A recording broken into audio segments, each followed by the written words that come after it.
like Odd Rogue and I think Odd Rogue's my favorite aggro deck in Hearthstone's standard format. And I really love Spell Hunter. It's not super powerful, but it's very Jundy. So I've been enjoying playing it. Seems great, right? Kill your thing, play my Goyf, kill your thing. The fact that I don't have a fetch land makes the Goyf a little bit weak, but we'll see. Depending on like what their turn 1 is, maybe we Collective Brutality on 2. Yeah, this deck is just like super trim, no bullshit, just like pretty much 4 of all the good cards. Efficient interaction, efficient removal. Hey, was luck. Thank you very much for the 2-month subscription. I appreciate that. Welcome back. And now I don't have to worry about playing my Tarmogoyf because it's gone. God bless. Hey, we didn't get what's it called? That's nice.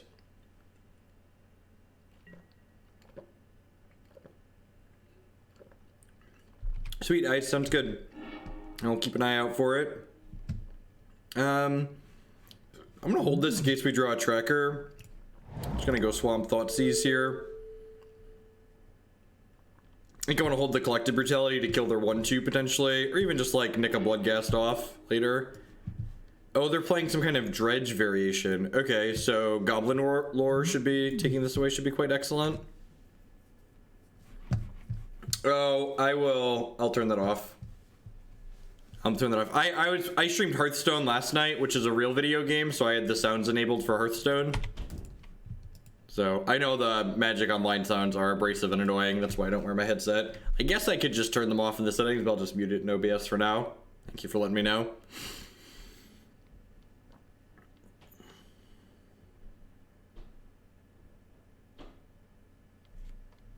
The sub sound's actually always been my children giggling, but I've had the audio muted while streaming Magic Online basically indefinitely.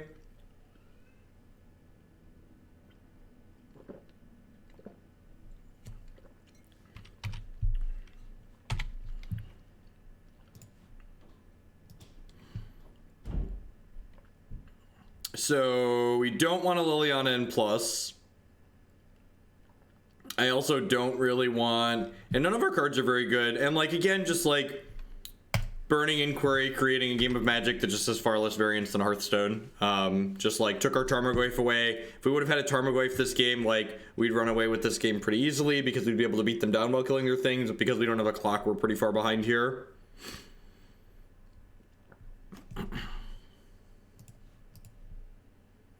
I think I'm just cashing this Abrupt Decay in as a gain 3 here. What's going on, Pythrion? I guess because they played their land out already, I could just kill this. He's a hero power upgrade, Nivik. He turns your hero into something else and gives you some armor when he does it. So he changes your 2 mana ability.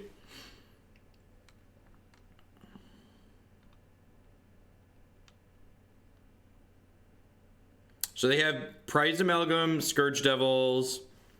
We keep drawing a bunch of lands. I mean, I guess I'm putting this Liliana into play. I'm not plussing her, but I don't really have anything else to do with my mana this turn. I'll put this into play tapped and then pass, I suppose. I could attack with the 2/2. I think I'd rather just like play a tap shock and play Liliana.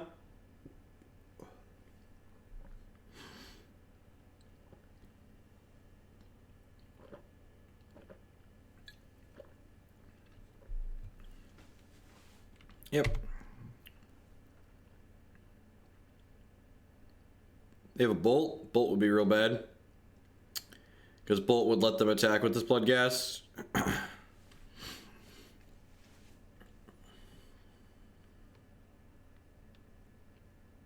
And I'm pretty sure I'm just edicting them off of this.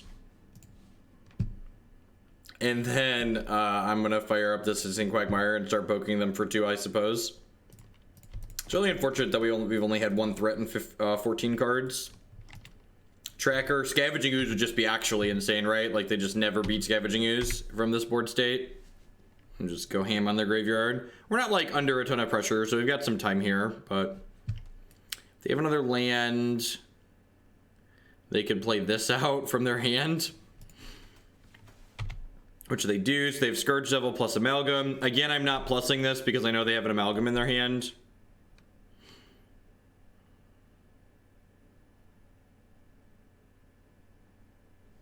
Ding, ding, ding. We have a winner. So not playing a land last turn kind of bit me here. I suppose... Hey, Cardboard Crackling. So 7-month resub, I appreciate that. Welcome, welcome, welcome back. So I want to get this out of bolt range, right? So I'm going to go ahead and dismember this. Paying 4. And then I'm going to go ahead... God damn it, fucking Magic Online, man.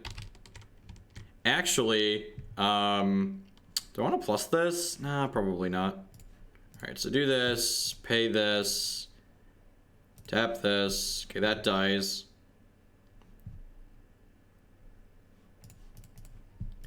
I don't think I want to discard either of these cards in my hand, though. I think I want to wait a turn, because, like, I have plenty of things in here for now, so I think this is fine. So I can just, like, play this and get it out of bolt range. Hey, the Nevine. Spend way too much time watching you. Thank you very much for the 6-month subscription. I do appreciate that. Welcome, welcome, welcome back. The primary thing you gain sticking straight green-black as opposed to splashing a third color is consistency and less damage from your mana base. So, they have double bolt, that would be really bad for me. 5 mana, just have a hollowed one to cast here. That's like not a big deal. The consistent mana base where you have your colors, you can play through Blood Moon slightly easier, especially compared to Abzan. But honestly, I think Field of Ruin you get to play in your mana. I honestly just feel like green and black have so many good cards at this point that like you really don't gain a whole lot from the splash. Like once upon a time, you used to be able to. Once upon a time, a deck like this, it used to gain. What's the word I'm searching for? You used to really be able to. I'm just my brain is not working. What is the words I'm searching for? Once upon a time, you didn't have removal. Once upon a time, Fatal Push didn't exist. So like if you played straight green black, you didn't have a piece of efficient 1-mana removal, and with the addition of Fatal Push, you now have efficient 1-mana removal that this deck gets to play. Those are the words I was searching for. All right, I think I want to trim some Lilianas. Yes, that's it. Yeah, so like you used to need to splash to like have those utility cards, and now like green black have more cards in their colors, so like you need to splash less. Yeah, and like so like white adds Lingering Souls to grind. There really isn't a card in Modern that like there really isn't. I guess this card's kind of bad. This card's like exactly good if it takes their stupid it's good if it takes exactly Goblin Lore, but other than that, it's pretty medium. Why should I play Steel Leaf Champion? What problem does my deck have that you're trying to solve? I'm playing Languish and I'm playing Damnation. Diversifying the names of your sweepers is good against Meddling Mage. Also, sometimes Languish doesn't kill your Tarmogoyf or your Tasigur. And I'm playing a split because of Meddling Mage.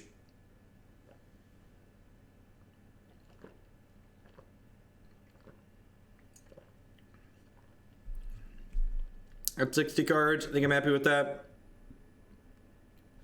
Yeah, sometimes in your Scavenging Ooze and Trackers can also survive Languish on occasion too. Yep, yeah, basically just every creature in our deck can occasionally survive it, so it seems reasonable to play.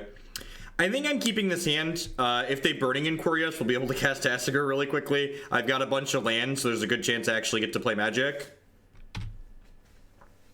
Look at that. God bless us, everyone. They discarded one hollowed one, but they have another here. Well, I'm glad they lost one at least. Tasigur's ability is okay. We're not playing Tasigur because of his ability. We're playing Tasigur because he's a 4/5. I think I'm shocking this in. Yeah, I'm gonna shock this in because if they play something I can Fatal Push, I can then play Tasigur on 2. If they don't play something I can... Actually, I could just Fatal Push this. Just because, like, it doesn't have to be a legal target for this to be playable. So I think it's worth shocking there to get my Tasigur down on 2. Oh, and they have a Bloodghast in the bin, so Fatal Push will be fine.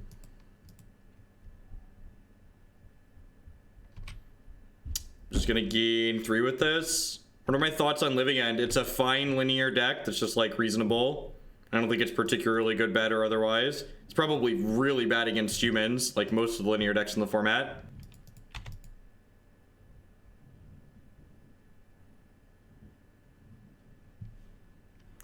Sweet, we drew that. I'm just gonna exile my whole graveyard here. Put my 4/5 into play.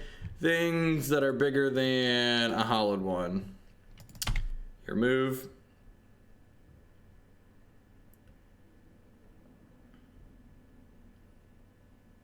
Once you have, so like, I just ended up dusting like all of the epics and legendaries in like one class. So I was like, all right, I'm not gonna play any warlock stuff, and I'm gonna dust all my warlock shit or shaman or something. I forget which class I picked, but there was one class where I was like, all right, I'm just not playing any cards that this class plays. I'm just dusting everything. All right, so this attack is interesting.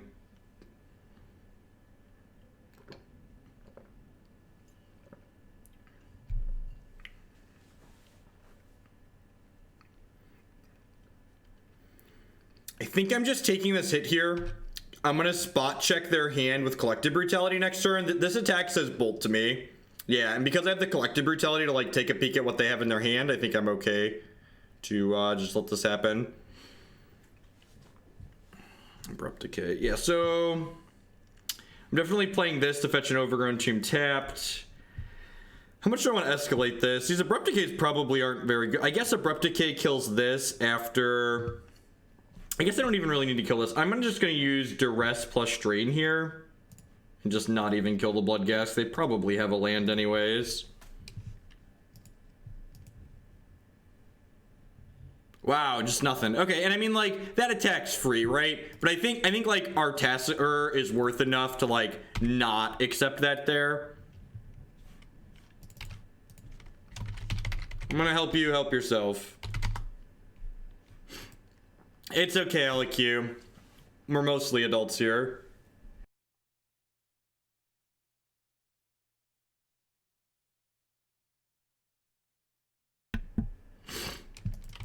All right, so I wonder if they're smashing with everything here.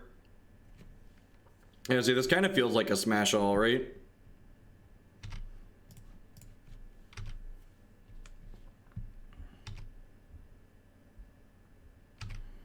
So they're losing one of these. They played a mountain. Their last card is Bloodghast. And they can't cast Bloodghast, right? And then when I put Kalitas into play here, they're going to need to draw a piece of reach to kill me. Wait.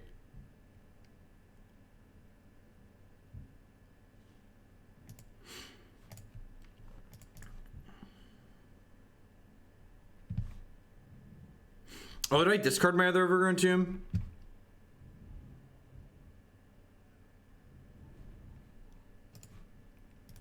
I did. Okay. I was like, where'd my other Overgrown Tomb go?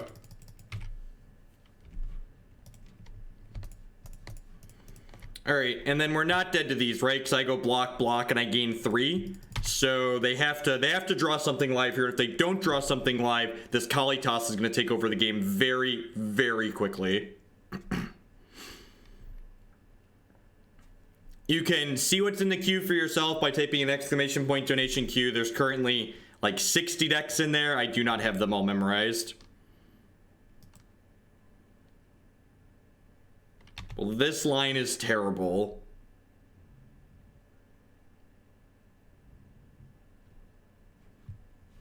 Do you not? Maybe they don't know how lifelink works?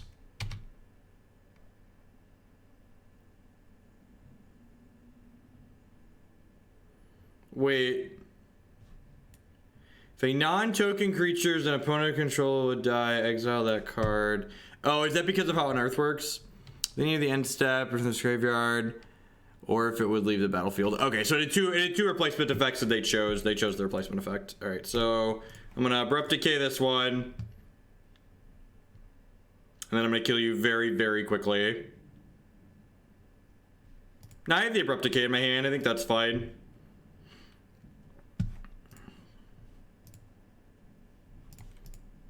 So then sack this, and the first hit with this will basically end the game. I'm gonna be conservative here and just like only hit them for 5. I think this is fine, just like jump to 7 and leave a blocker back.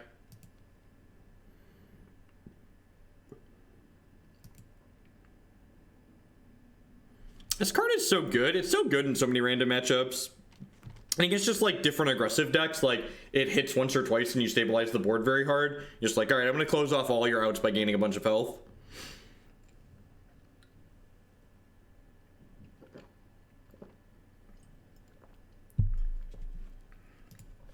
Sweet. Scavenging Ooze and Kalitas, keeping graveyard decks down since 2017. Even more Hoagland streams. What a treat for my 2 months. Thank you very much for the 2-month resubscription, Rory. I appreciate that. Welcome back. All of my wonderful subscribers like you, y'all are the reason that I'm going to be able to do more. So thank you. Thank you very much for the support. If you didn't see my tweet or my link, be sure to check that out. I've got, I'm going to be changing my schedule starting next week. It'll be involving more Magic and some Hearthstone on a consistent basis. Arbor Elf, alright. Thoughtseize sounds great. I'm gonna go Swamp Thoughtseize here. Into a 2-drop, sign me up.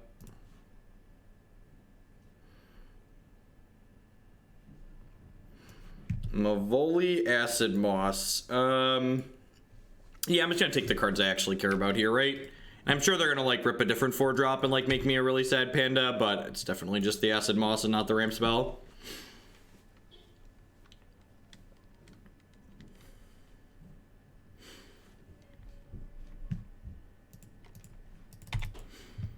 Looks like they're playing Ponza.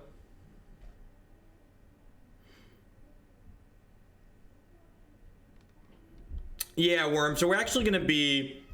Christy and I took a peek and found a daycare that we like today. So we're going to be trying just, you know, it's going to be like a regular job, right? I'm just going to go ahead and kill this elf here rather than put the Scavenging Ooze into play. Like, this thing makes 2 mana right now because of the Utopia Sprawl. So, like, keeping them off of 5 mana this turn seems appealing. And then, like, I can play this Liliana the Veil next turn and start pushing that up aggressively.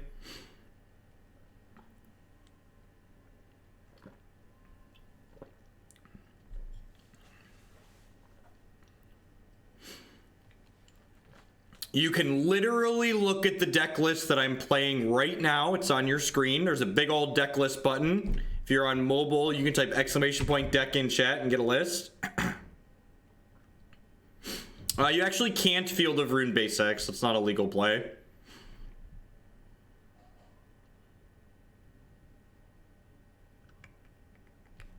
I think I'm just playing Liliana. And then I'm going to go ahead and plus and bin this Field of Rune, I think.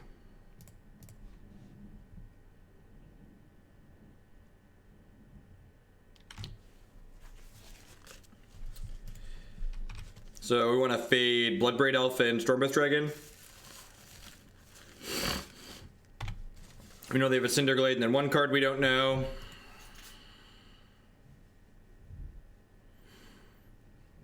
Stone Rain would be a little annoying. Blood Moon's not too bad because we have this Maelstrom Pulse. Oh, excuse me. Maybe I shouldn't drink. It makes me burp. I just feel like Dark Confidant in these decks, you don't really have good control of your health total, and you don't have good... Wow, so their last card is like 10 out of 10 a land tier, right? I don't really want to discard any of my cards, so I'm just going to Edict them. I'm going to go Tracker, play a land. Does Green-Black just try and avoid Tron? Green-Black has discard spells, a reasonable clock, and Dampening Sphere out of the sideboard, plus Field of Rune, and my build has Fulminator Mage as well. So we have an actual plan against Tron. Did we draw Stormbreath? Acidic Slime, maybe? Are we going to retap and make another red here for Stormbreath Daddy? I don't think you're a favorite against Tron, but I think like with the addition of Damping Sphere to the tools that your deck has, you have a reasonable chance. You're not 80-20 or probably even 70-30. Primal Command. Search your library, sure. So what are we getting here?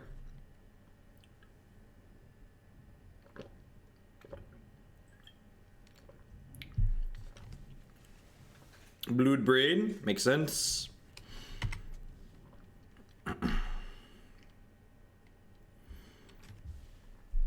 Alright, so what I want to do here, I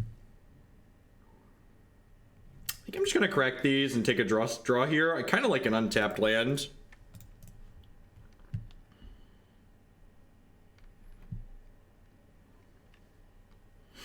I'm just gonna plus her since I know this can't take their Blood Braid anyway, so I'm just gonna like guaranteed trade this plus get a loyalty here. They had a oh, are they some kind of weird Ponza devotion amalgamation? Must be some kind of like not one or the other, right? I mean, Bob's a card that generates card advantage. Tireless Tracker is a card that generates card advantage. Tireless Tracker doesn't kill you to generate card advantage, and Tireless Tracker kills your opponent faster. This seems okay for us. If they attack Liliana here, I just like let her die. And like, Tracker kills your opponent very quickly. Like, Tracker's gonna allow us to turn the corner in this game particularly fast. Yeah, no blocks. They've got 3 creatures in their bin, so Scavenging Ooze is already like ready to get frisky. Thoughtseize, that one doesn't help very much. Looking for some lands here, which is why we play 25 of them, so we can have lots. That's okay. I guess I could Fatal Push this. That doesn't even seem very good, right? I'm just going to be a little bit defensive here since I have the Scavenging Ooze and the Tireless Tracker, and I'm just going to go ahead and pass for the turn. Next turn, my Scavenging Ooze turns into a 5/5, and then I have like 10 power in play.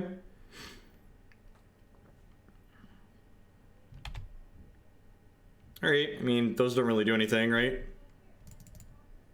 Like, have some mana creatures and you have 2/3/2s that can't attack into my board. Land.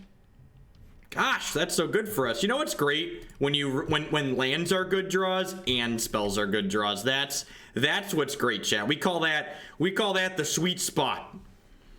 It's all true and everything's great. Alright, if I attack with this, they double, I Fatal Push. That seems fine. Because remember, we cracked the crew to trigger Revolt.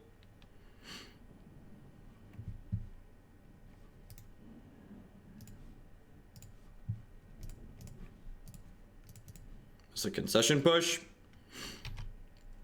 I'm gonna go ahead and eat things with this Scavenging Ooze right away, so that way my opponent doesn't have a window to Lightning Bolt my other threat.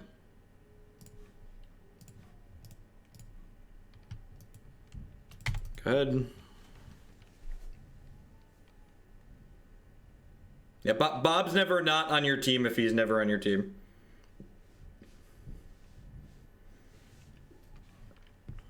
All right.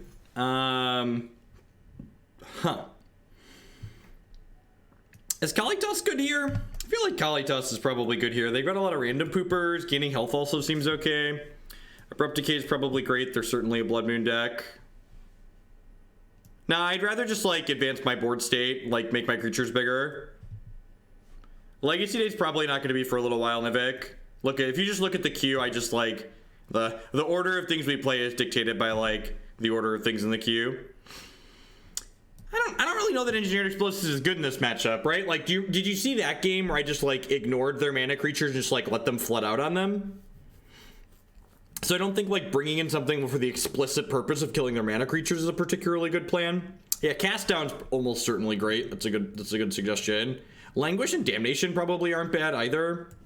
Maybe these discard spells are impressive and I just want a bunch of cards that play to the board. I don't know what's up with Twitch. I need to like, you all should, the people that aren't getting emails on notifications when I go live, please email Twitch support. I have no control over that, and that's Twitch not working. And it's really annoying, because I know you are not the first people to tell me that I didn't get a notification when you went live, Jeff, what's up? And it's like, well, that is unfortunately not under my control. Yeah, EE destroys the land doors, but again, that's like effectively killing a mana creature. I really don't want to bring in cards to like kill their mana creatures. Yeah, I just like only want to worry about their payoffs, basically. This card can save one of my creatures. It can randomly sweep a bunch of mana creatures in the event they stumble, and it destroys Blood Moon, so I think this is fine.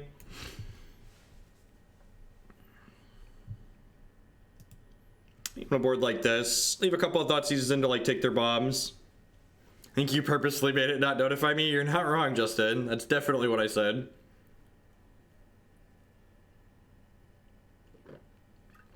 For people that are following the channel, did you explicitly enable email notifications for the channel? Because following a channel doesn't mean you get notifications when it goes live. There is a second thing you have to toggle in addition to following the channel, just so you're aware.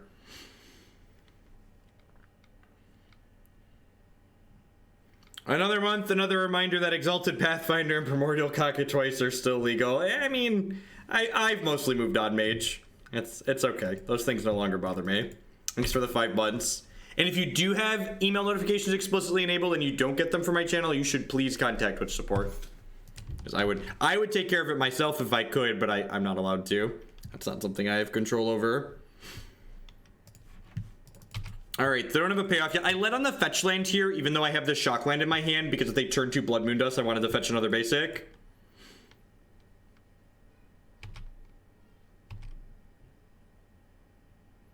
Yeah, the Utopia Sprawl non-basic is bold. Hopefully we draw a Field of Ruin and get to punish them. Oh, baby. Just do them real dirty, chat. Just do them real dirty. Who's excited for that one? I know I am. Who's excited? So they have 3, 4, they have 5 mana this turn, so they could Dargon us this turn, but we're gonna get to double Stone Rain them. Please put another Utopia Sprawl. Sure, yep, resolves.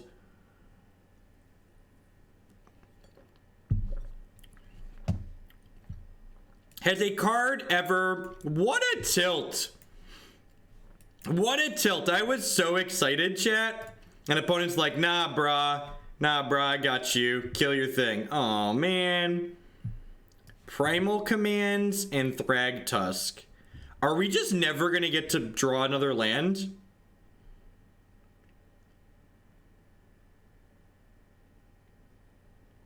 That's unfortunate.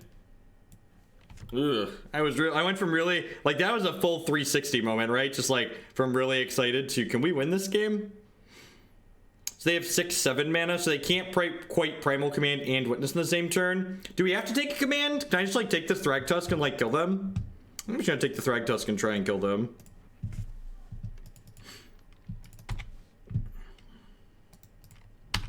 The fact that they killed my non-basic there sends me the message that hopefully they boarded out Blood Moon.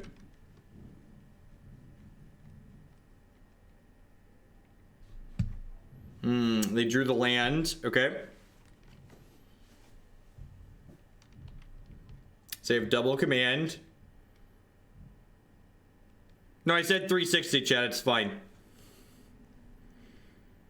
They do get to grab creatures with command. They're likely grabbing Eternal Witness. Kinda. Like, if they're just grabbing Eternal Witnesses, I really don't care.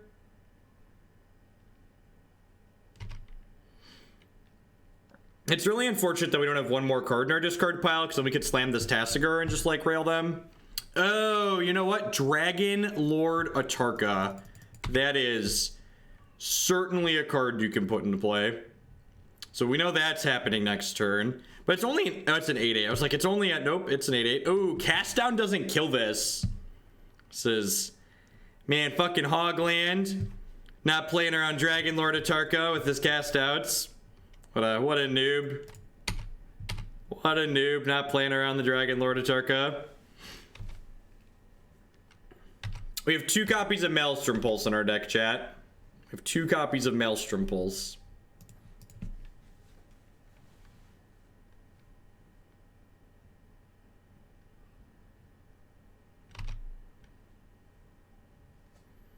They're playing some kind of devotion deck. Yep. So I assume the Scavenging Ooze is going to die. The Scavenging Ooze dying does mean that I get to Field of Ruin them and then play Tasigur next turn, which is nice. Just puts my fourth card in the bench. They just say they have exactly Primal Command left, and they're actually they'll have exactly enough mana to Primal Command. Like, that's not a big deal. That's actually great. Ooh, huh? It's a little awkward that takes a turn off the clock, though, right? So I mean, we're definitely doing this and getting a swamp. The question is, do I Tasigur or do I Thoughtseize? I definitely Tasigur, right? Because I just want the pressure on the table. And I also, like, don't want to give them a turn off the clock with this. A target enter the battlefield deals 5 damage to creatures or planeswalkers. It cannot hit players. No attacking my 3/3 into their 8/8, obviously. So they can just gain 7 here.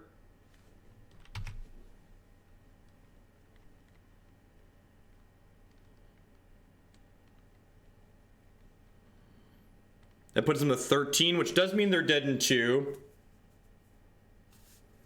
You could Task plus Thoughtseize and hope they don't peel. I just feel like giving them an extra turn off their clock is just extra turn on the clock is just like not worthwhile.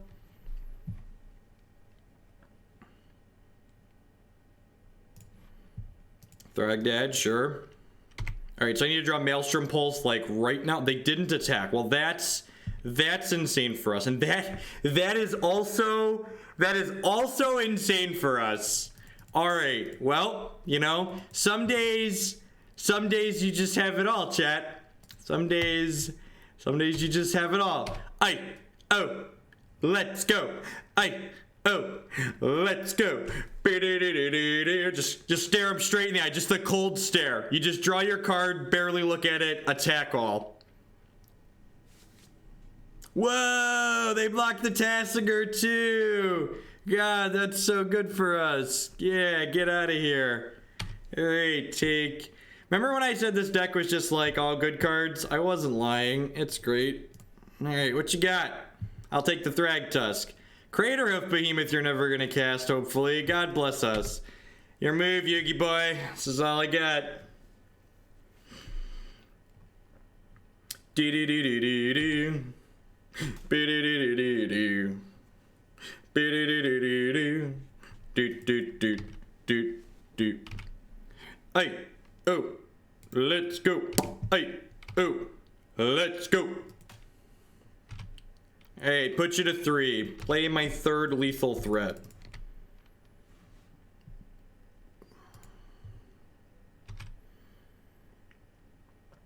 No, it's not strictly better to cast it after damage because I don't want my Tasigur to die, Nivik. I don't want my Tasigur to die, but by turning their thing into a Dismember gets rid of the power too. So it keeps my... Well, every good comeback story starts with the Bloodbraid Elf, right, chat? It's another Arbor Elf. Okay, they are just 1 mana off of casting their thing, but I have 3 lethal attackers. They're gonna have to triple chump.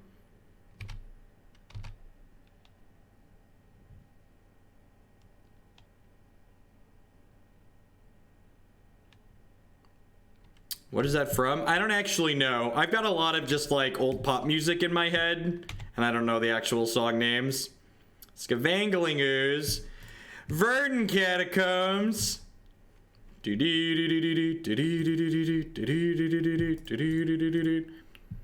I'm gonna crack a clue here because Maelstrom Pulse is lethal. So done this last turn. Blitzkrieg Bop, definitely Blitzkrieg Bop. 110% is from Blitzkrieg Bop. Put a 4th lethal threat into play here.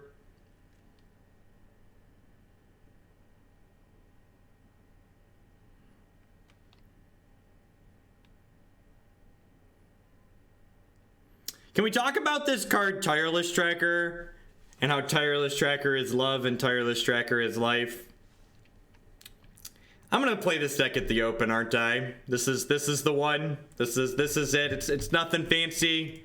It's just good quality Magic cards, just like modern playable mythics and rares on curve.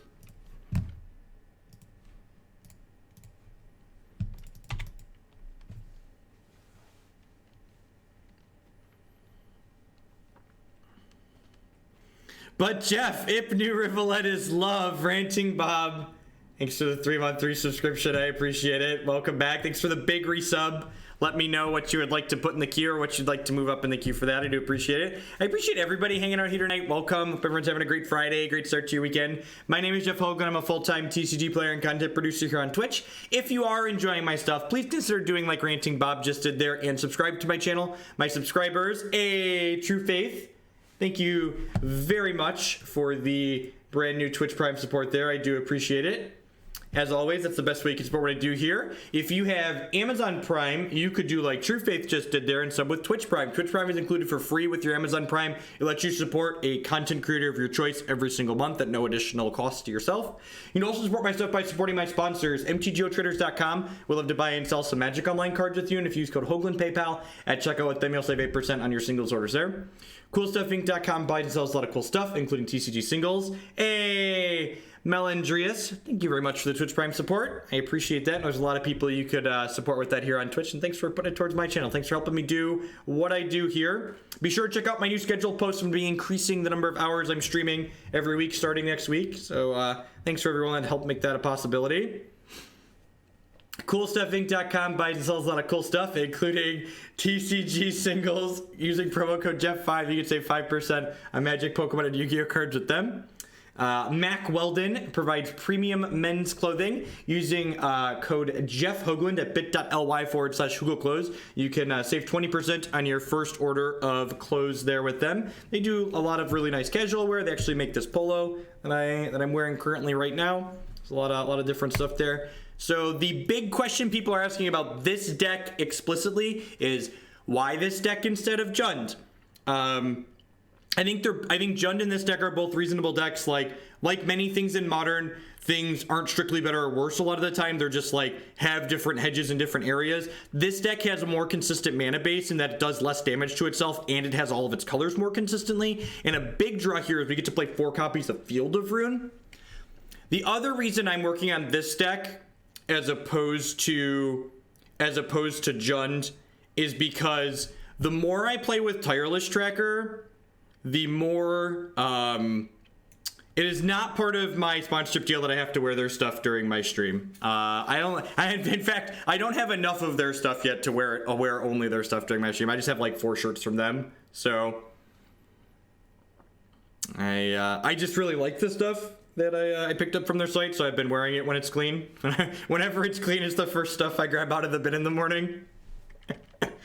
Yeah, not only is this deck, and like, this deck's curve is actually even better than it looks in this picture, because this Dismember is actually a 1-drop when you need it to be, so it's like 12 1s, 11 2s, 10 3s, and then like Tasigur fits in wherever you need him to fit in.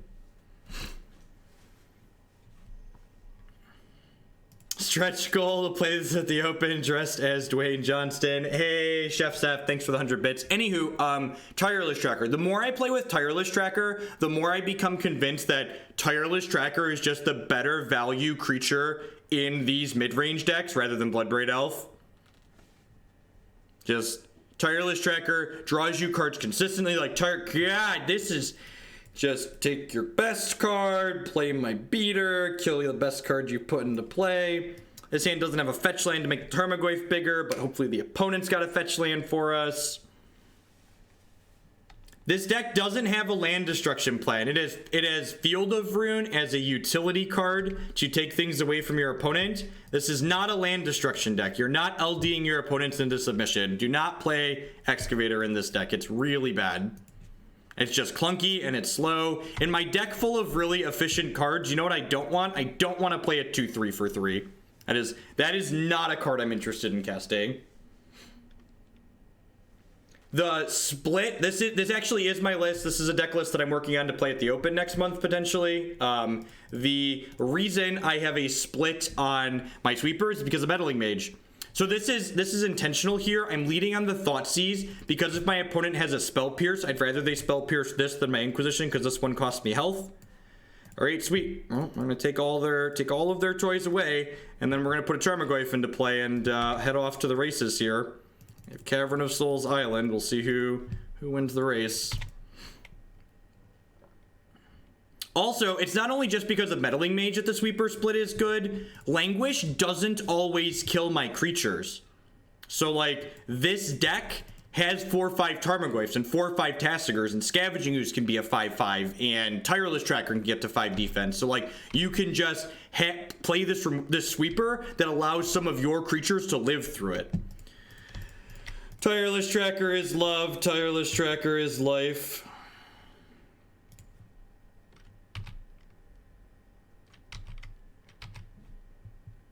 I have no idea if this is still bugged.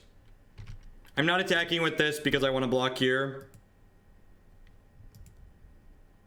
Yeah, but I think we have enough tools to, like, play through that I think it's fine. Honestly, if I wasn't worried about Meddling Mage, I'd probably play 2 Languish. Just because I think Languish is probably the better card. So, yeah, I'm not going to pull this Dismember yet. Like, 1 mana removal is kind of a premium. Also, we get to draw that. Do I want to risk missing here? Yeah, I think I do. I've got a lot of lands in my deck. Famous last words. If we, like, hit a land and get to play the Liliana here, too, that turns just insane. All right, and we missed, but, like, we drew a Tarmogoyf as a consolation prize. So that seems fine for us. Am I okay taking this trade? I don't think I am with the Liliana in my hand, so I'm just going to go ahead and pass here.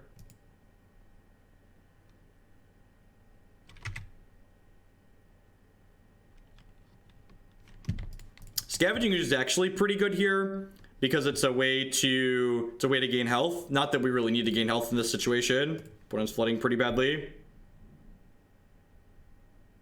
No, I don't think so. I think I'd rather save Tireless Tracker. And I'm just going to smash here because if they want to fire up their Mutavault and kill my Liliana the Veil, that puts a Planeswalker in my discard pile. Harbinger, that's annoying. So there's not a Dismember in the bin yet.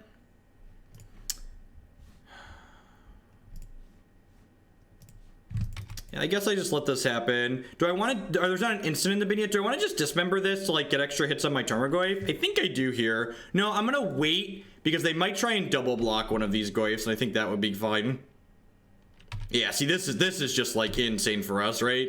We get to Dismember one of these. Like, this attempted block is really loose because I could have Fatal Push too. And, like, someone's asking about, like, Cast Down versus Dismember. Like, just the fact that Dismember has the option to be a 1 mana removal spell when you really need it to be is very huge. Just like a 5th 1 mana removal spell. Put a land in the bin too, so they take 4 here. Go. There's the cavern that we knew about. They need, like, Master of Waves, and we have Maelstrom Pulse to clean that up. This is probably the single best draw in their deck. And it's just, like, not going to be good enough because we have the answer. God, that answers it too. Kill that one. I'm just, like, not even going to push this Liliana up, right? So, like, actually, I am going to push the Liliana up because I don't need the Tireless Tracker to win the game anymore. Smash.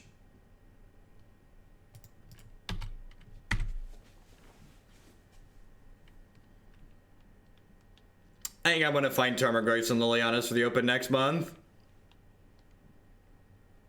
I just don't want random cute cards in my deck, Nivik. I just want all of my cards to just be, like, genuinely good Magic cards. I think Tarmogoyf's good enough without something like that, and I just don't need that in addition to it, basically.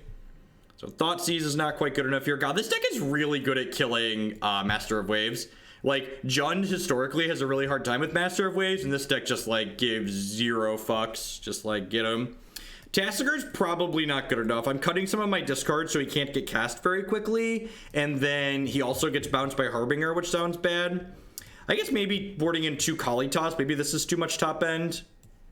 How do we feel about this? What do you think of this? Some discard is fine, but I don't really want to flood on it. I don't think Liliana the Last Hope is good enough. She's good against, like, exactly Curse Catcher and Master of Waves and really not much else. I don't think Golgari Charm is good enough for the same reasons.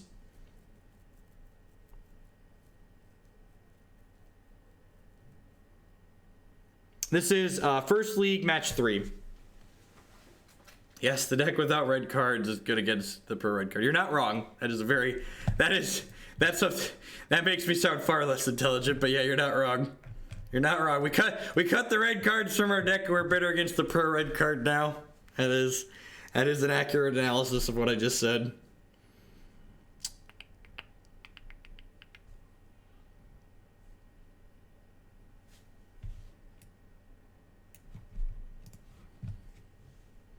Lily hits Silvergill. Maybe that's fine. Maybe that's fine. I don't know. I've got some sweepers I'm boarding into.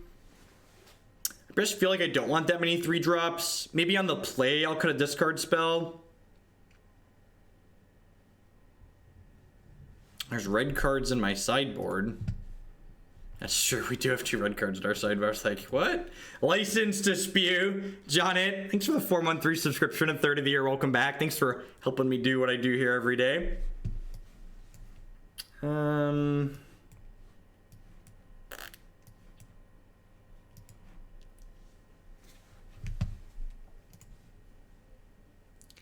A more disciplined player would mulligan this hand. I am not he.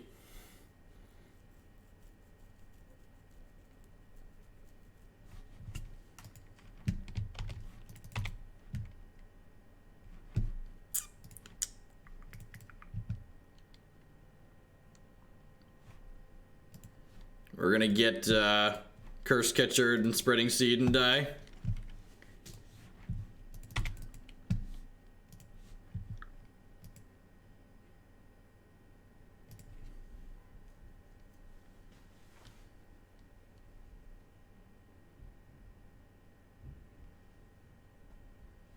Meddling Mage, and because it doesn't always kill Earth. Can a mod add a Languish command, please? Someone with a sword. Exclamation point Languish. Talk about Meddling Mage. Talk about whatever else. Now I'm really glad I boarded out Tasigur. It's a great draw.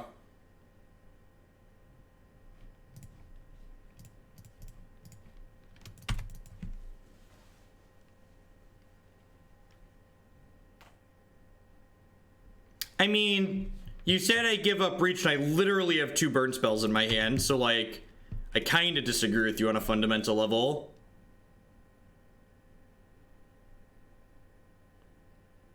I'd rather just be mana efficient this turn rather than push the Curse Catcher, because, like, now I can push something plus use this next turn, which is just far more resource efficient for me. So, like, now I get to go ahead and Collective Brutality, kill this, plus use my Scavenging Ooze this turn. Thank you, Marty.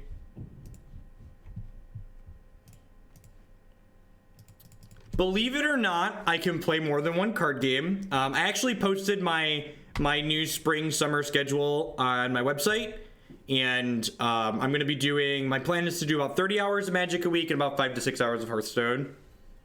And then probably some random extras still, like evening streams here and there when I'm home and my wife and I don't have other plans.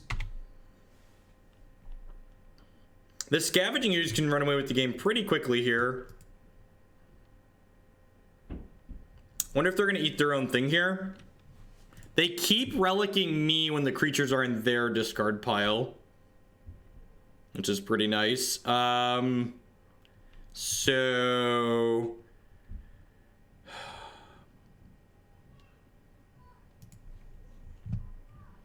I'm gonna eat this, and I'm gonna field this just to filter for another color, I think, here.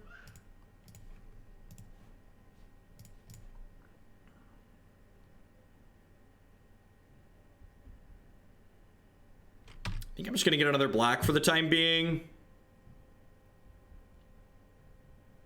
I'm gonna go ahead and pass. Oh, I guess they could have a 2-drop here, right? So I should have done this during their upkeep. They're dismembering my thing. All right. I'm going to push this now. And then because they killed my threat, now next turn I can Damnation, just clean the board up nicely.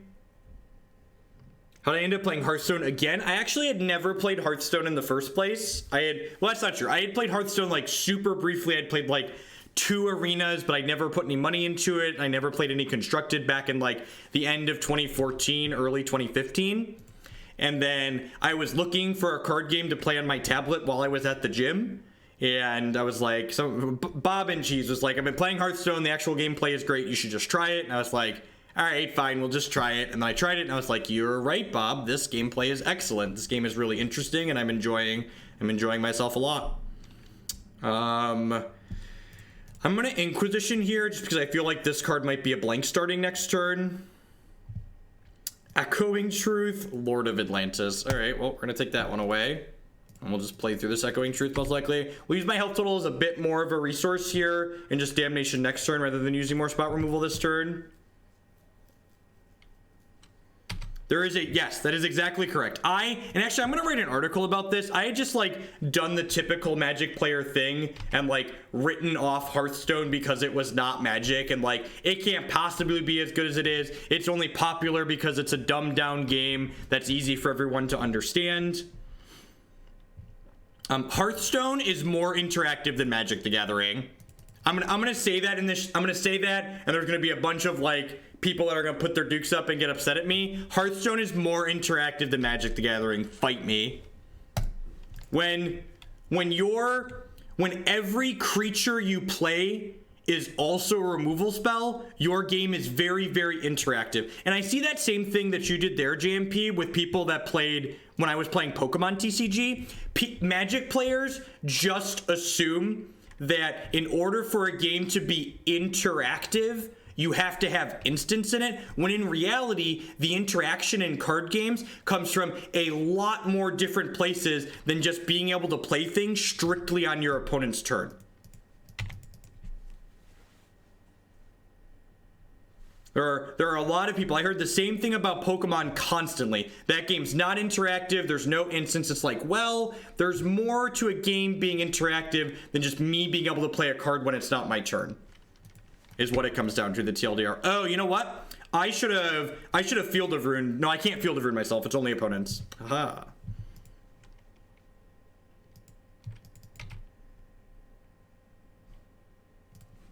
See, I actually really like that you race a lot in Hearthstone because it really rewards knowing how, knowing when to pivot and when to adjust your game plan. Yeah, the problem with Pokemon is, again, just like not talking about like the things that surround Pokemon. I'm talking strictly about like the actual gameplay with it. I agree. The health race is just good TCG gameplay. It requires you to recognize when you should be pushing and when you should be trying to catch back up.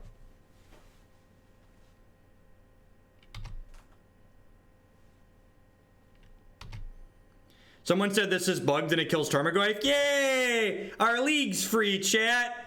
We did it. We did it. We did it. Hooray! So for those of you that are new,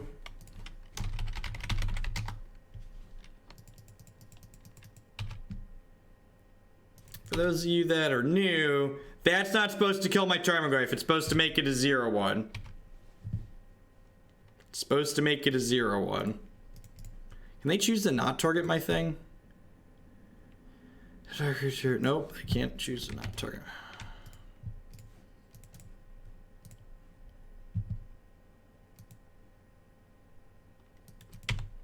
I don't know, because Magic's intuitive and easy to understand, and that's what the rules say. The rules say it's supposed to make it a 0/1.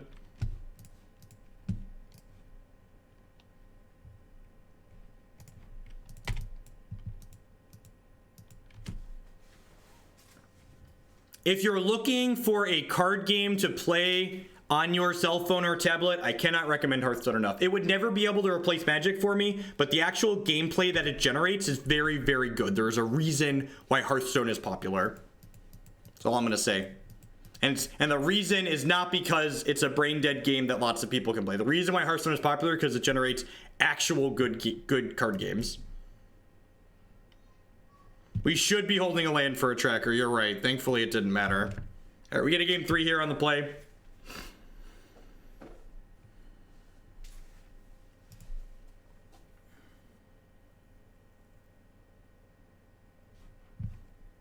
I don't think I want to change how I boarded. I think I'm just going to run it back here.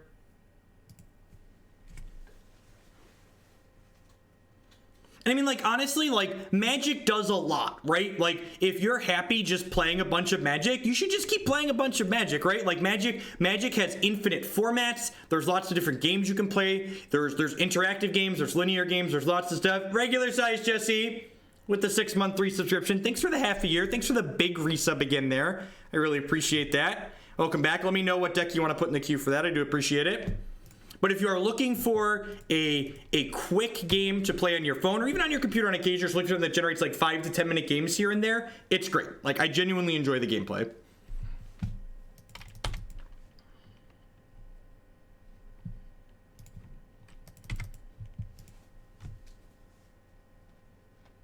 How can I enjoy playing Magic when I know other... Yeah, right? I feel like what you said there was to be funny, but I feel like some people actually think that way. I feel like some people genuinely think that way.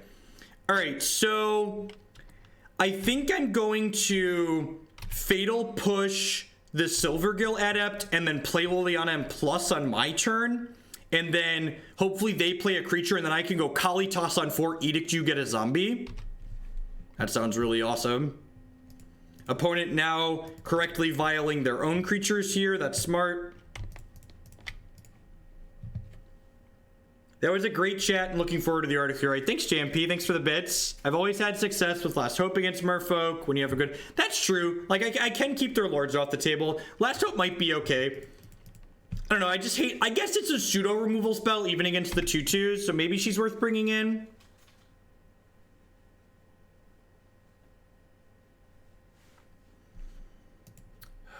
Ujo, you must be new here. You were timed out because if you like, even on subjective things, if you wanna say and provide a dissenting opinion, you gotta be specific for me. You gotta say, I thought Hearthstone was the least engaging among them because, and then give me some details. Give me some feeling.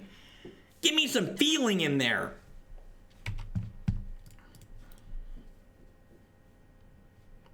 All right, I'll fetch a forest here.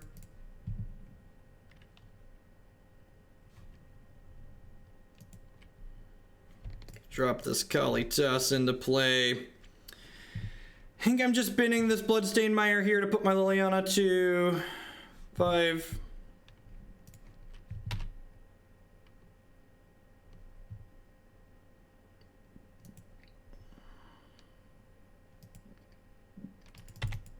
No, I think Merfolk's just supposed to board in Traverse against any green-black deck even without, or supposed to board in Relic against any green-black deck even without Traverse, just because Tarmogoyf, like, we killed them game 1 with Tarmogoyf, right? Like, Relic is a card that can trips that keeps Tarmogoyf bad.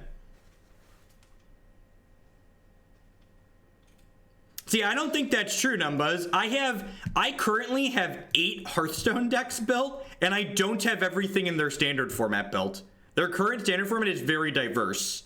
Just like TCG formats or Magic formats ebb and flow and change as cards release and change, Hearthstone formats ebb and change. So, like, I think it's silly to, like, give that ultimatum type statement where just like, this is always bad or this is always narrow. I think it's more accurate to say, like, well, sometimes this is bad and sometimes this is good. They discarded a Harbinger of the Tides. I guess I'm going to go ahead and smash with this because I could Collective Brutality, or I could just recast it, right? Oh, they're gonna diddle my thing. Okay, that makes sense. Oh, I should have done this post-combat, right? So I could Edict this. But this is fine because I have Brutality, right?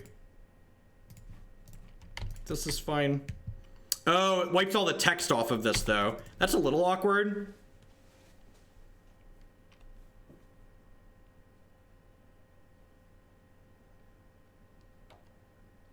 I don't even know. I don't even think they have white cards in their deck. I think they just have Wanderwine Hub as like an anti-choke card because they played Dismember against us last game. So like I don't think that Path is a card that they're playing, but we don't know that for sure, I suppose, either. They don't hit a Dismember here. We're just going to Edict the Silvergill Adept.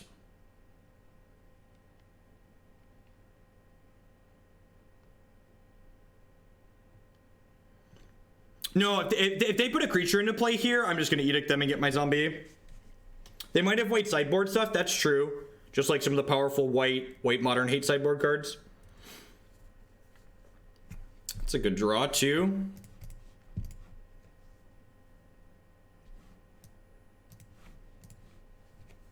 If they have another Trickster, they can turn off my Kalitas in response to this Edict.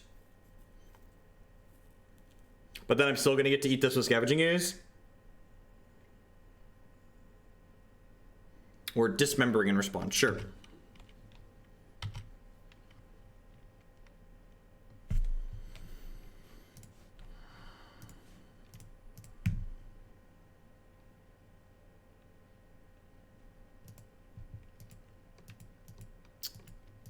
Again, I think that's probably something that varies season to season, Dawncaster. I think that's probably something that varies season to season. I'm not quite that high on their ladder yet, but I feel like I've been hitting a lot of variety. I think I'm ranked 10 I signed off at last night. All right, I have a 4-4. Go ahead. I have a 4-4 and a Liliana.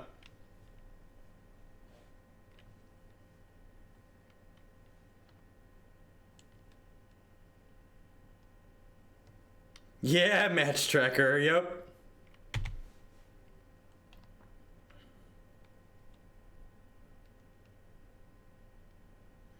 I mean, you have to remember, like, Merfolk's a tempo deck at its core, so, like, cards that add tempo to you are probably valuable. It's just, like, fish here. Alright, what are you doing that you just played that out? You have an Echoing Truth here, and you're going to pick it up in response to me edicting you? That's what this feels like, right? It's double Echoing Truth. Okay, that's cute. Am I okay with that? No, I'm just gonna plus.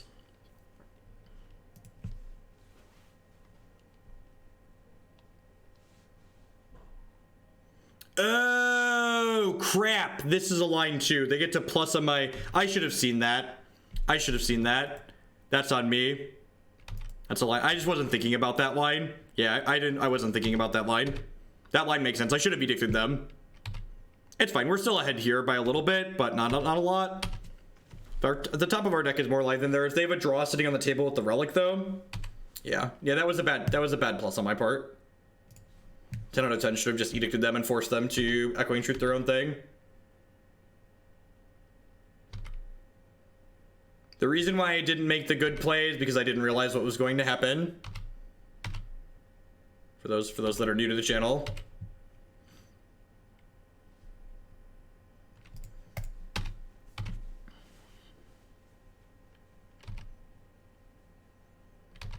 Envy Bear, thanks for the host. Welcome to folks coming over from there. Not sure what format they were playing. We're currently playing some Modern here this evening. Playing a green-black rock deck right now. We're going to be playing some blue-red Prison, as well as on the docket tonight, Hollow Vine later this evening. So lots of sweet things to be doing in Modern as always. Opponent's flooding a little bit here. I feel like my opponent's like overvaluing activating this relic, and they probably should have cashed this in to try and find something to deal with my Scavenging Ooze by now. This Damnation's a pretty good insurance plan, though. I'm going to hold these lands at this point just because there's 4 Tireless Trackers in my deck. So if we draw a Tireless Tracker at some point, I want lands to generate clues.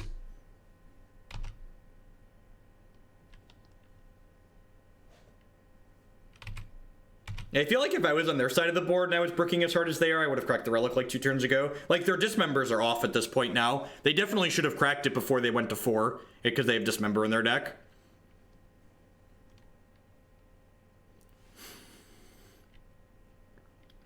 The rock part of this deck's name comes from some really old thing where they call green-black decks rock decks.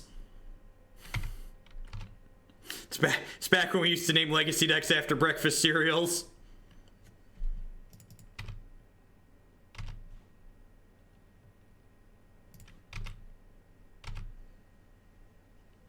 And there's that Tireless Tracker we were holding this land for. God bless. So, like, they're at 4 here, and this Tireless Tracker is going to... Like, could you just imagine how much worse off we'd be right now if this Tireless Tracker was a Dark Confidant? Like, I wouldn't have a second lethal threat to put into play here.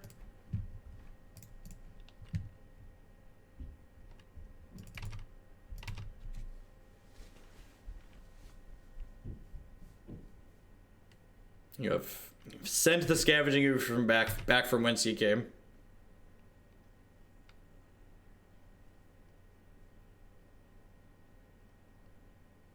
Sure. If they attack, we're not blocking, obviously. Yeah, I like no attack there. We Damnation? No way. Probably not. Tarmogoyf. No, I don't think I'm Damnationing. I think I'm just like, I think I'm just going like pooper here.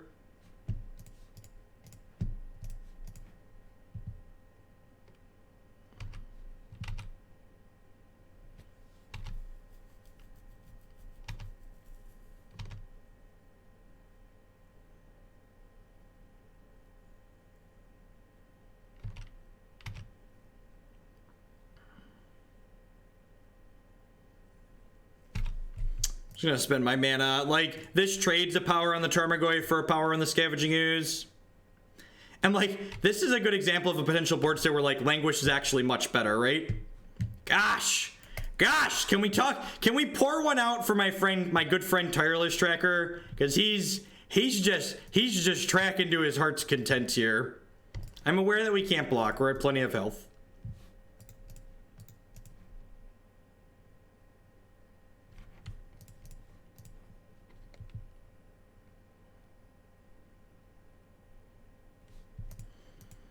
Looking for a fatal push. Looking for a fatal push. Alright, I think we're just smushing here, right? They have Harbinger of the Tides. I get blown out.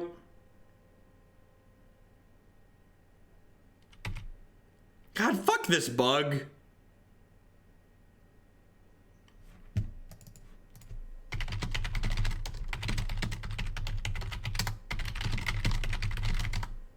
Heyo, thank you, Bolt Snap, for the Twitch Prime subscription. I do appreciate it. Welcome. So again, this is going to die. If you look on the Gatherer page for this card, it explicitly states that this shouldn't die.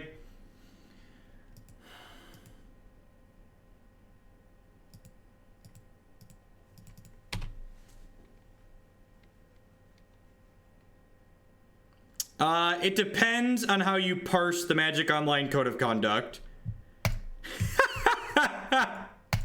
Sure. Kill you. Nice block.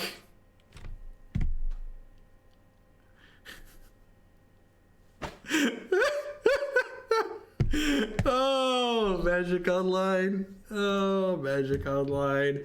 Well, thanks everyone for hanging out here tonight. We're 3-0 despite some buggy interactions there in Magic Online in that match. My name is Jeff Hoagland. I'm a full-time streamer and content producer here, and you can help me keep doing this by considering subscribing to my channel or checking out my sponsors. InkedGaming.com would love to help you customize your gaming experience using code Jeff12. You can save 12% on custom playmats, mouse pads, binders, and bags with them.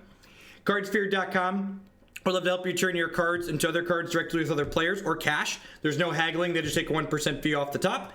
And finally, this stream is made possible by viewers like Anaronix, Justin, Nivik, and you. At the very least, if you are enjoying my content and you're new, make sure you hit that follow button. Following the stream doesn't cost you anything, and it lets you know when I go live and with what. I always try and put the names of the decks that I'm going to be playing on stream in my stream title, so that way when I go live you can see your notification and find out if you want to check it out. And if a deck does sound sweet but you can't catch it live, be sure to check out my YouTube channel, youtube.com/Jeff Hoagland. 100% of my streams get archived there. Hey Incessants, thank you very much for the 2-month resubscription. Thanks for doing it the first time and thinking, you know what, I'm gonna come back and do this again. I appreciate the continued support. Welcome. I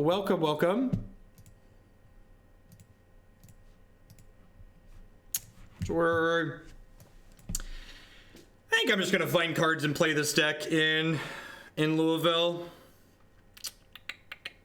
This deck's just like, it's just a pile of good modern legal cards, right? It's got efficient disruption. They won't comp you on 5-0 leagues. Speaking from experience, they won't comp you on 5-0 leagues.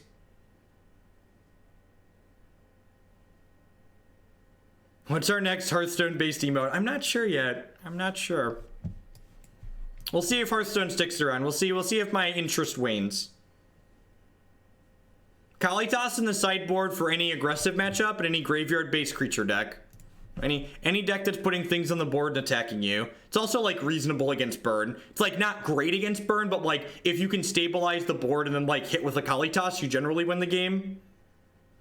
Yay! We were 3-0, and someone at Wizards of the Coast is like, Hogland's 3-0. Somebody hit the fucking Tron button. Get him out of there. You're not allowed to have fun on this stream. Someone's having too much fun in Modern. Tron them immediately. Woo! Ooh, two of the same Tron piece. Two of the same Tron piece. That's exciting. That's exciting. Main deck Relic.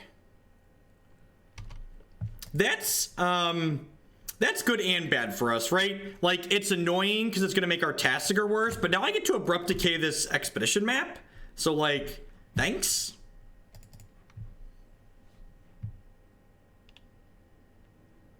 It could be bad Tron, that's true. This could be Eldrazi Tron. I actually think Eldrazi Tron's probably a pretty decent matchup for us.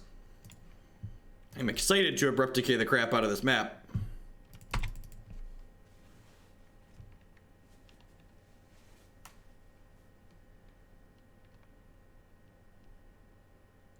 It's gotta be Eldrazi Tron with a draw like this, right?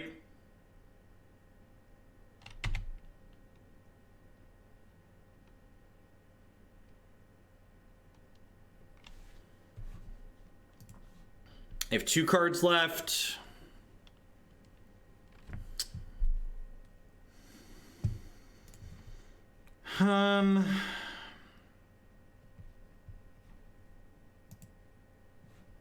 Just gonna play Liliana out and bin this Collective Brutality.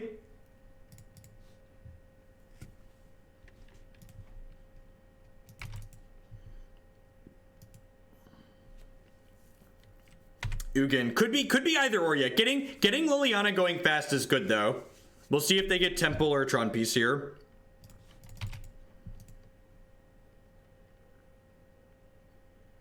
Okay, yep, so probably Green Tron. Green Tron does play relics.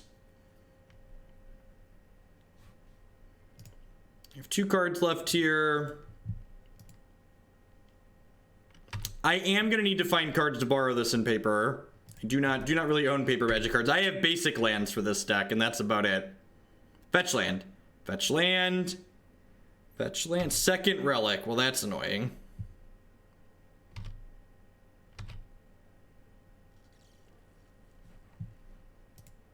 I think I'm going to continue binning lands for now. We're going to cycle a relic here. Sure. I'm going to bin Blooming Marsh, and I'll go Tracker, play Quagmire.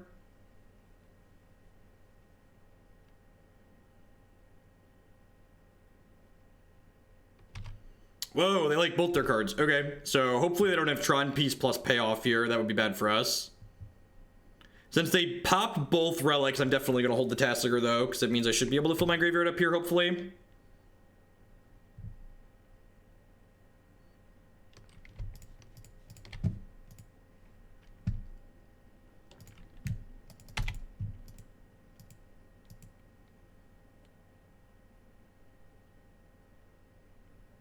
I have like a dozen of each unhinged land. Sure. Maelstrom Pulse gonna do God's work here.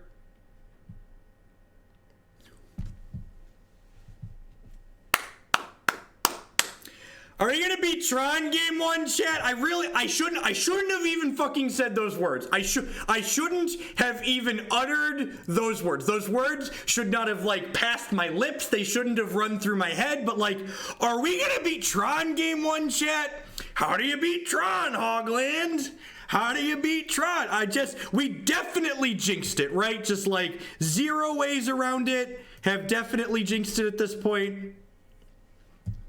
Everybody calm down. You're not freaking out. I'm not freaking out. You're freaking out. All right. All right. Oh, more Eugenes. Ooh, baby, baby. Ooh, baby, baby. So if they play a Tron piece next turn, a different Tron piece, I will Liliana alt them. If they don't play a different Tron piece, I will probably plus the Liliana. There's my wife continuing to send some of our money back to Twitch. So keeping the sub count up, babe. That's a Blooming Marsh. That's not a Tron piece. Do I want to alt this Liliana to keep them off of... Yes, I need to keep them off of Oblivion Stone. All right. That has to happen. Who's the fun police? Well, let's crack a clue and see if I hit Abrupt Decay or Maelstrom Pulse. I have one of each of those left.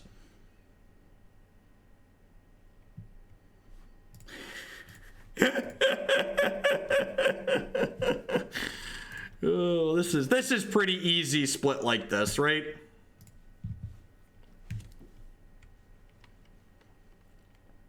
And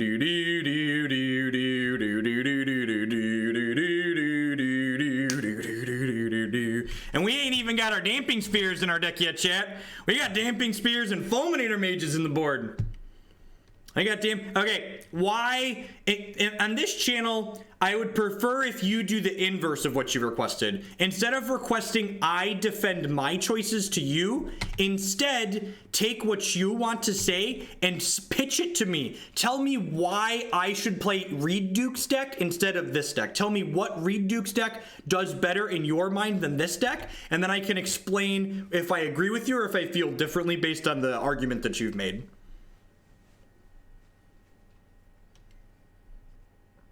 Did everyone not see the Field of Ruin there? That's a reason to play green black. Did everybody see the Field of Ruin that like took the game and just like dunked it through the forks at the end of the field? These cards, get in my deck. Get in my deck. Get rid of these fatal pushes. Abrupt Decay may or may not be good enough. Dismember's pretty bad. Collective Brutality is pretty bad.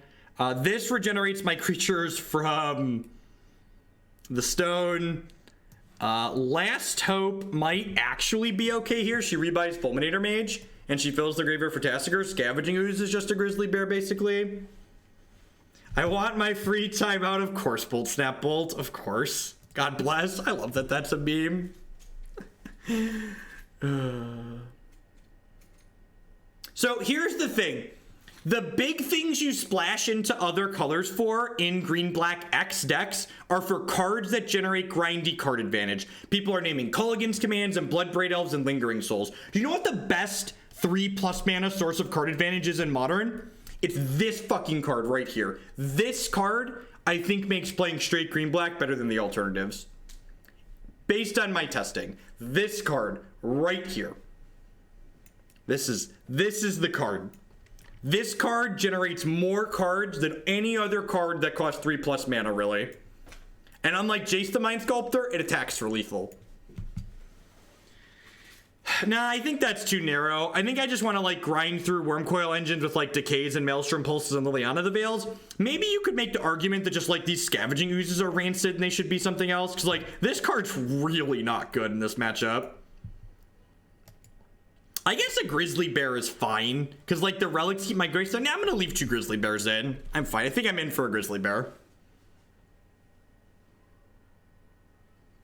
I've played a lot of Jund.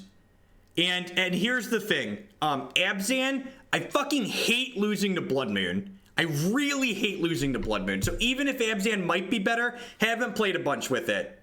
It's definitely worse against Blood Moon. No, I don't. So again, you shouldn't make changes to your Magic deck just to make changes. You should make changes with the goal of fixing problems that your deck has. So what problem do you think this deck has that adding Lingering Souls fixes? That's the question you want to ask yourself. Should I play Lingering Souls? Maybe. What problem do I have that Lingering Souls solves?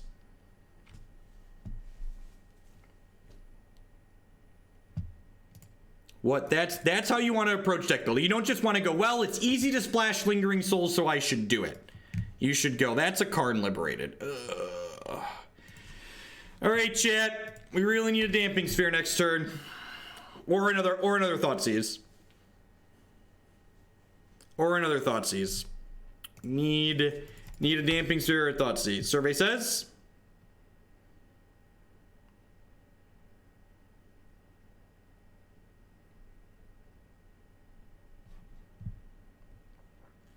Okay. Okay. So you're saying there's a chance. We beat a mono red Hollowed One variation, to be fair. It wasn't the same. It wasn't the stock Hollowed One deck that people think of when they say Hollow One, I don't think. That being said, I don't think Hollowed One is bad. We have good removal, we have large creatures, and we have a lot of graveyard hate. And by a lot, I mean like an okay amount. So the thing to remember is that both of the tokens that this makes, even though they have different abilities, they're both called worms. So Maelstrom Pulse kills both of those.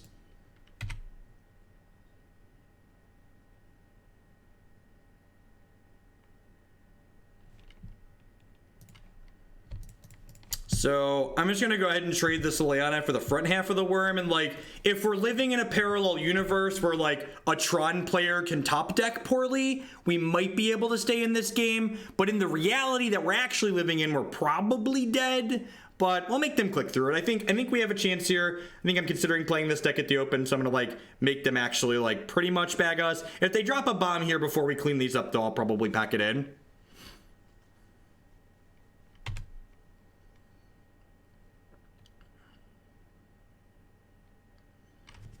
Yeah, and I think Tireless Tracker is very good against other green-black decks. I think having 4 Tireless Trackers in your deck is I think any Tireless Tracker is better than Lingering Souls. So like, I wouldn't even want to consider the first Lingering Souls until I have the 4th Tireless Tracker. Yeah, these are both called worms, so Pulse is going to clean both these right up.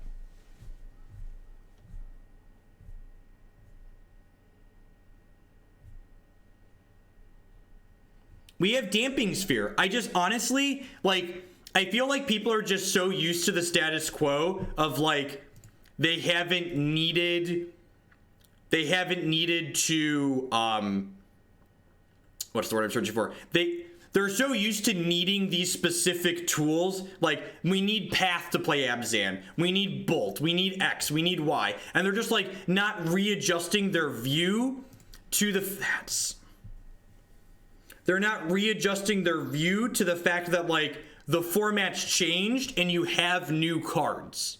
Like before Fatal Push, before Damping Sphere, before Tireless Tracker, before Field of Ruin, I wouldn't dream of playing green black. But this deck is different. It has new tools that it didn't have a year ago or 6 months ago or whenever these cards were released. I lose track of timelines.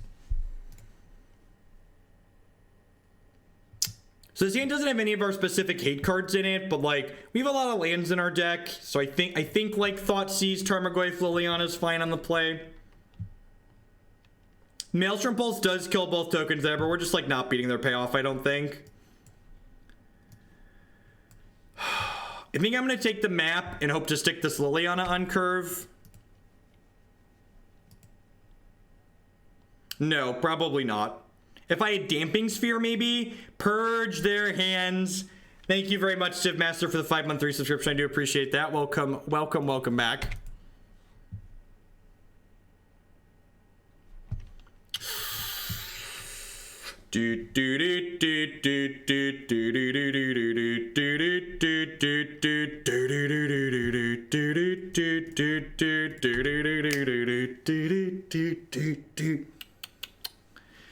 Remember, Disruption doesn't beat Tron. Tron is a deck with 8 Demonic Tutors in it, Ancient Stirrings, and 12 Cantrips. It's gonna reassemble. You need to kill Tron while you're disrupting them. Disruption is only good when it's paired with a clock. You need to put your Tarmogoyf into play. You need to put your Death Shadow into play. You need to put your Goblin Guide into play. You need to be lowering their health total to 0 while you're attacking them.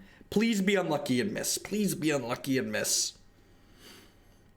If they miss here, I get to play Liliana next turn, which would be insane for us. Actually, do I just play Tireless Tracker? God, they hit. What a tilt.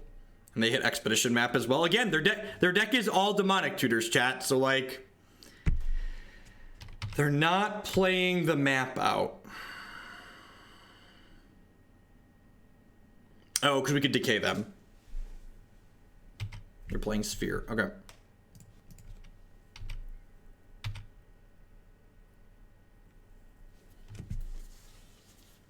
Do we risk it for the biscuit? Do I just put this Tireless Tracker in play? So I'm definitely playing this. Do I just put the Tireless Tracker into play and, like, hope they don't rip the naturals? They have one card we don't know.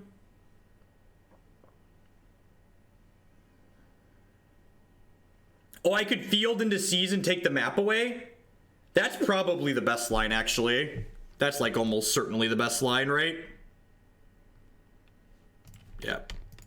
Taking the map puts it over the top.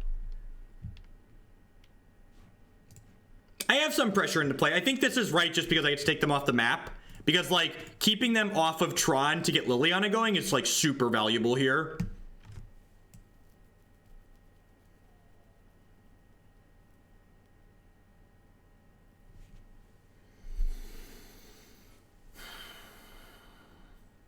Now I kind of want to take O-Stone.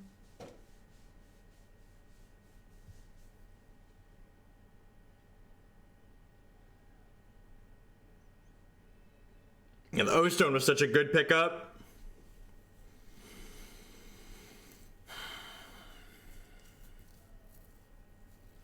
Stone kills my board in 2 turns, chat. It kills my board in 2 turns.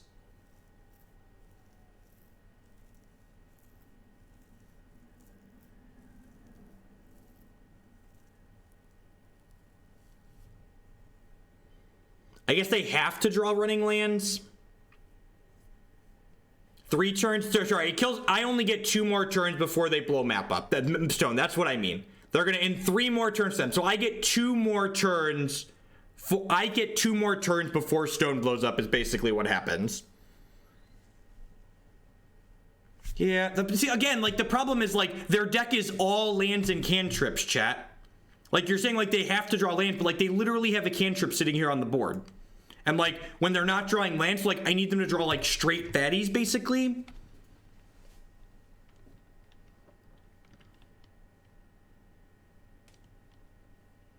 Kinda. I don't have another land to go with the tracker.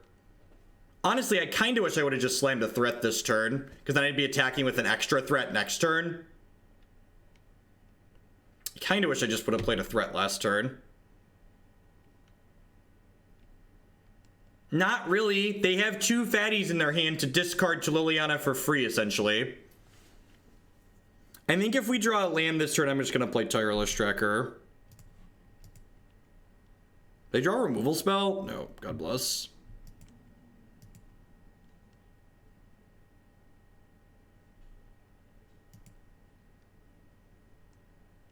So now they have 2 draw steps to draw 1 land. That's not good. Like, playing it on 4 is similar. They still get to crack it on 5 if they play it on 4.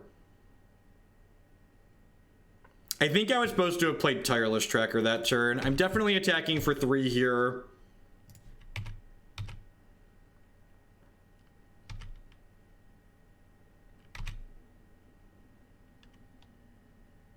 But, like, if I take the O-Stone, they need to draw 2 specific lands as opposed to any 2 lands, chat.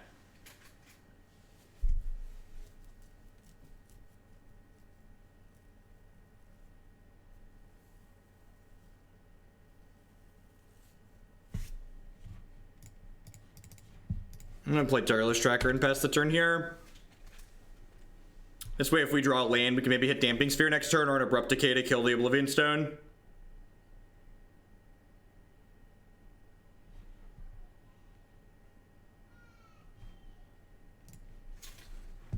God, that's so bad for us. Yeah, I think the turn I field plus Thoughtseize, I took the wrong line. Did they just draw the Tron piece naturally here?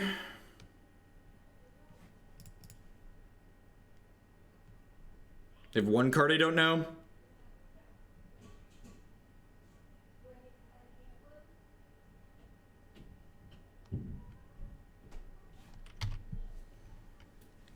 I'm gonna bin this extra Tarmogoyf because like they have the relic to like make them bad anyways.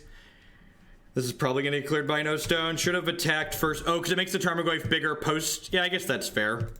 This forces them to pop the relic though.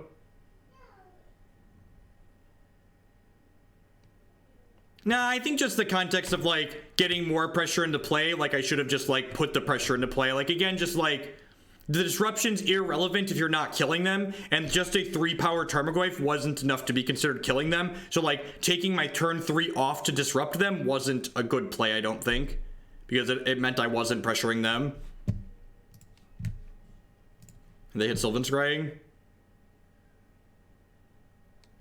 Yep.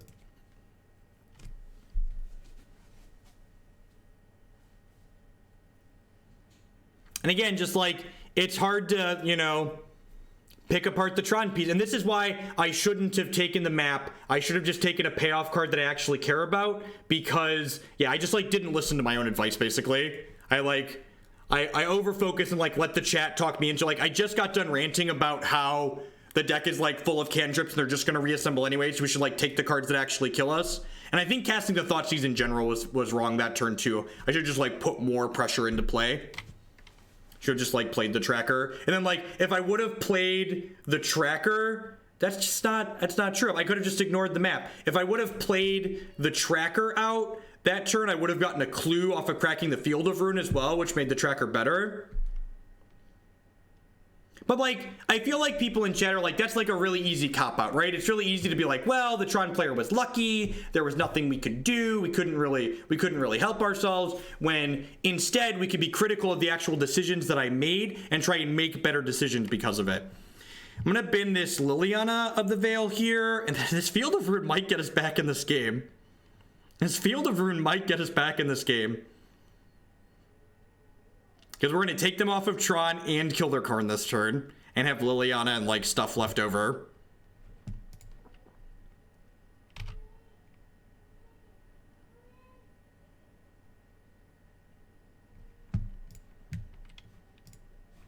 I killed a mine already, so I'm going to kill a mine again here. Need to do this before I do damage to get a land into the bin.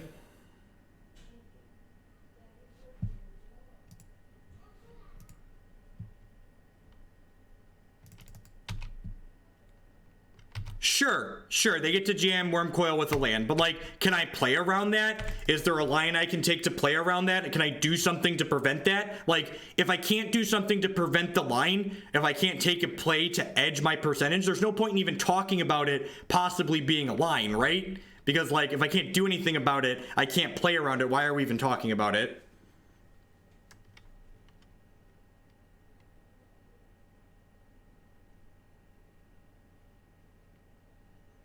Hey, Biden, thank you very much for the Twitch Prime support. And there's a lot of excellent people streaming on Twitch right now, so I appreciate you choosing to support my content this month with that. Thank you, thank you, thank you. Worm is easier to deal with than Karn. So this is an O-Stone that they can guaranteed crack next turn, which is annoying. So we have 2 Abrupt Decays and 2 Maelstrom Pulses in my deck that can kill this.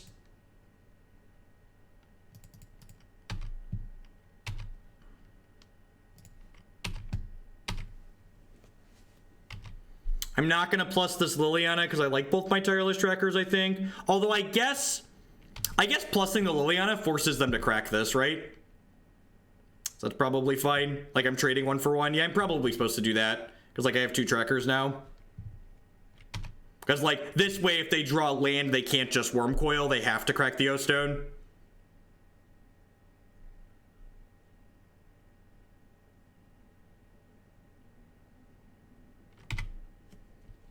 I do this during my upkeep for whatever reason. No, I should just do this now. I suppose I could have Golgari Charm and like that rewards you for waiting during my upkeep, I suppose. Fetch line would actually be pretty good here. Let's just Tireless Tracker. Thoughtseize, also insane. Liliana, also reasonable because they have just Wormcoil in hand. Scavenging Ooze, not particularly good.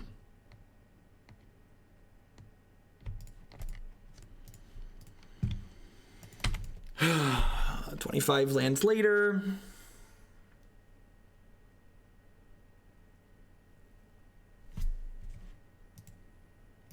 That's so not constructive. Don't post the chat if you're not going to be constructive. It's pointless to try and become a better player because you'd have lost anyways. With that attitude, you definitely will lose. That's definitely an attitude that gets you to a losing place.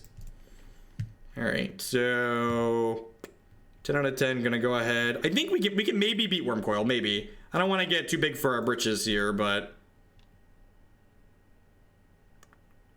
look at how powerful this card is, chat. They'll never beat us now. They'll never beat us now. I think that's too cute. Again, like, what problem are you solving by adding your card to that deck? A lot of people like to act like adding a card like Nihil Spellbomb to this deck is free, and it's not. It comes at a real cost against decks like Humans and Affinity and all of the aggressive decks in the format that don't care about their graveyard. So I think implying that adding a card like Nihil Spellbomb to the main deck is free is disingenuous and not correct, not true.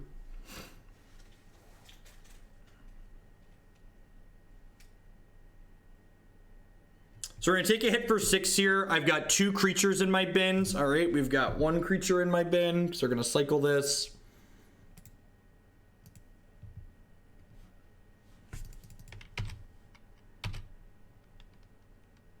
Yes, we've genuinely played a real match, and if this is our bad matchup, and like we have relevant decisions, get to make relevant decisions. maybe 3 Damping Spheres is too many, and I just want another Fulminator Mage.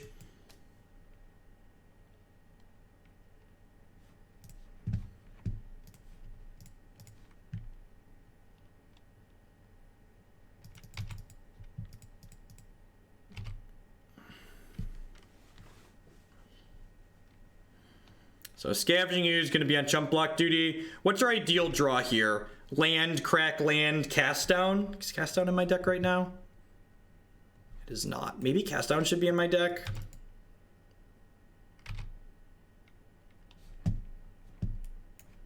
That's right on time. Attack with this.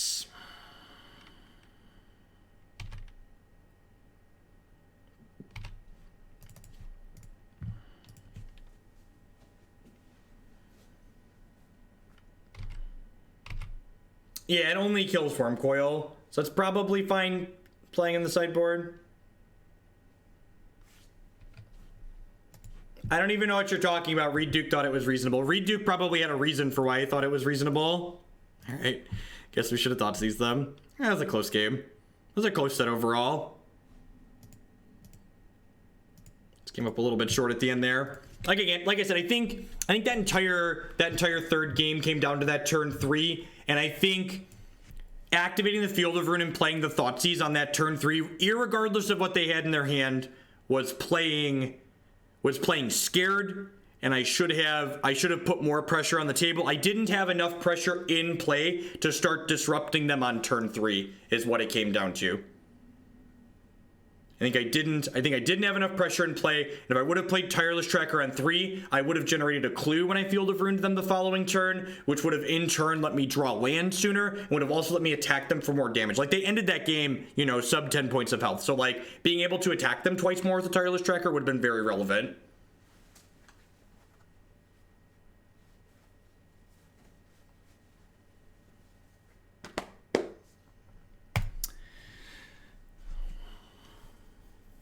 And honestly, I'm not sure if these Damping Spheres are good.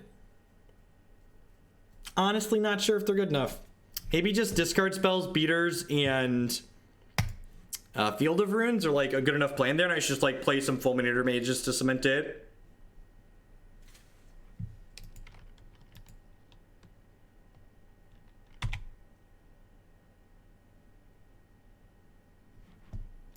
I think Prison doesn't get any free wins. I think Prison is a deck that's going to require a lot of mental effort over the course of the day.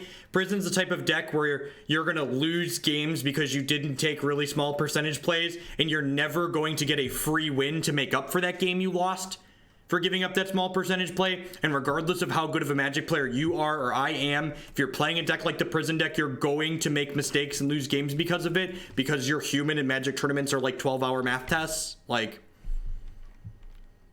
Whereas a deck like this can go kill your thing, play Tarmogoyf, kill your thing, attack you with Tarmogoyf, attack you with Tarmogoyf, attack you with Tarmogoyf, and like run you over.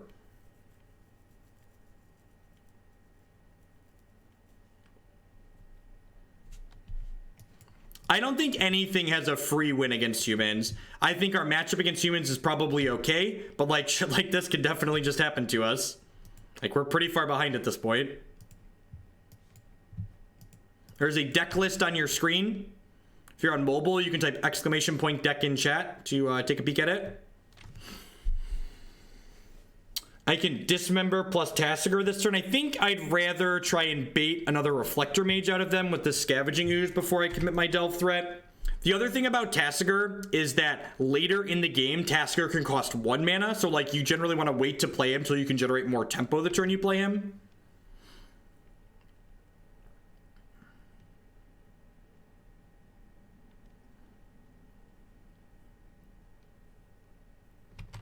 Yep.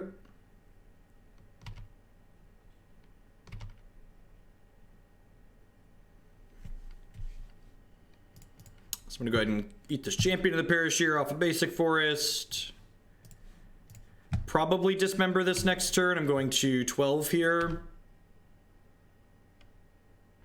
It's another Banana Hammock.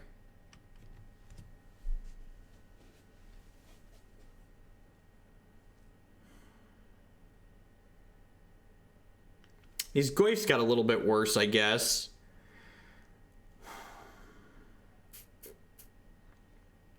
Do I want to just play Tasigur for 1 mana? It like sucks against Reflector Mage, but like Reflector Mage is good against my Scavenging Ooze too, so I think that's fine. I think I'm just gonna delve my yard here, and then next turn I will Dismember this thing. Oh, I don't have to discard my entire yard, right? Because I can no, wait, I can pay 1 plus 1 for Thalia plus Z. I want to delve my entire yard, because I only pay 2 health this way.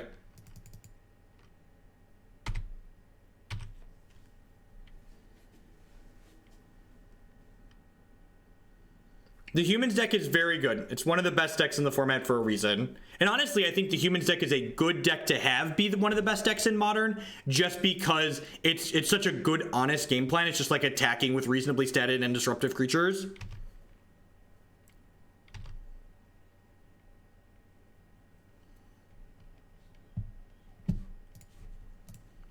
But again, like, I don't think I need a hedge in those spots. I don't think a lot of those decks are popular, and I think the cards I'm playing already, I think like having 4 Tireless Trackers is already good against everything that's not those graveyard decks, and like I have Scavenging Ooze to hedge those graveyard decks too.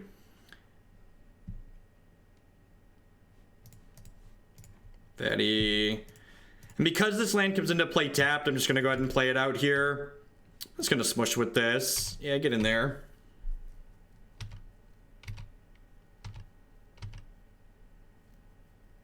And like I can start activating Tasigur next turn too if I don't draw any gas.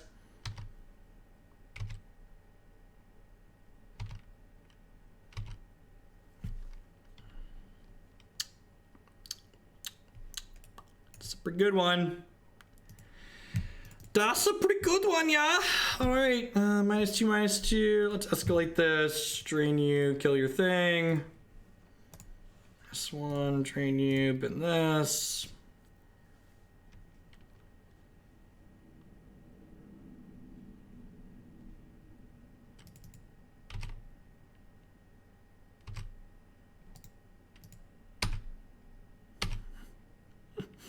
All right, block or die. I get to turn this into a 5/5 this turn too.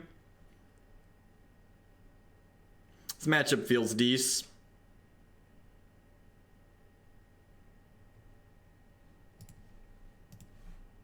Kill you. All right, kill you.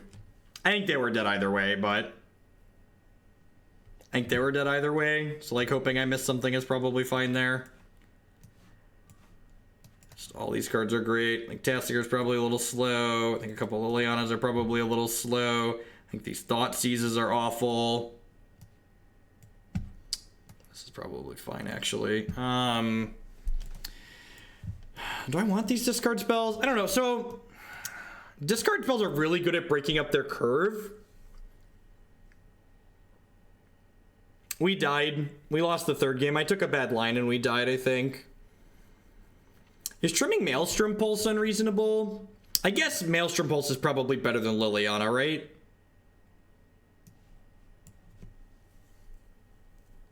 I think I like this. Golgari Charm's okay. I just don't like the idea of drawing a Golgari Charm after they've drawn Thalia's Lieutenant. I think that's bad.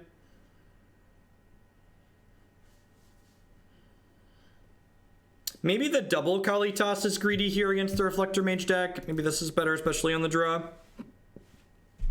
This is also a 2-drop. This is a 2-drop. This curve looks okay. This actually goes here. This seems decent. 9, 14, 9, 3.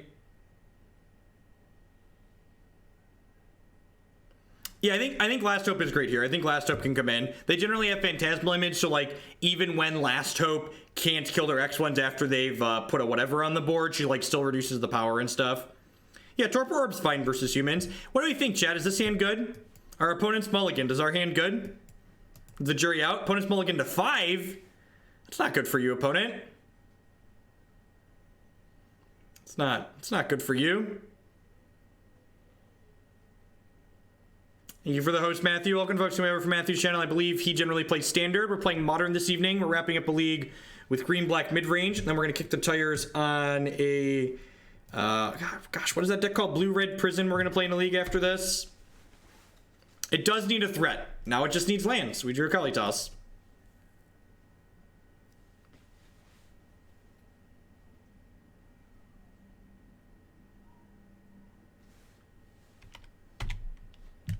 Is that a real Magic card? I've never seen that art before. It's interesting.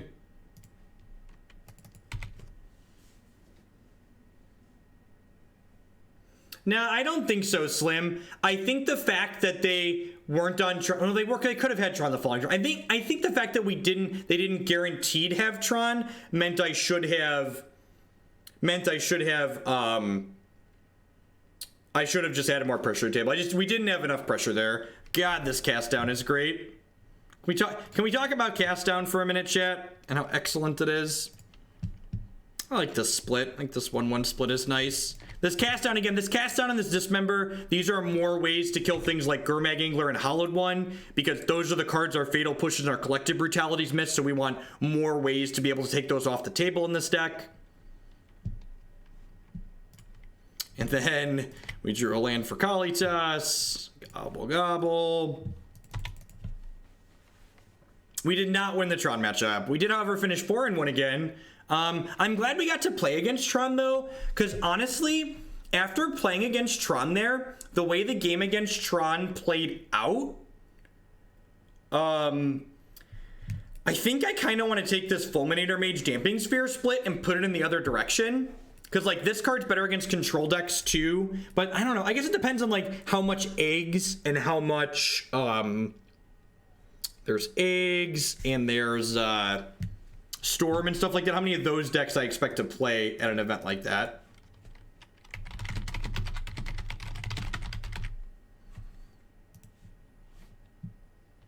That's true, Tom. That's true.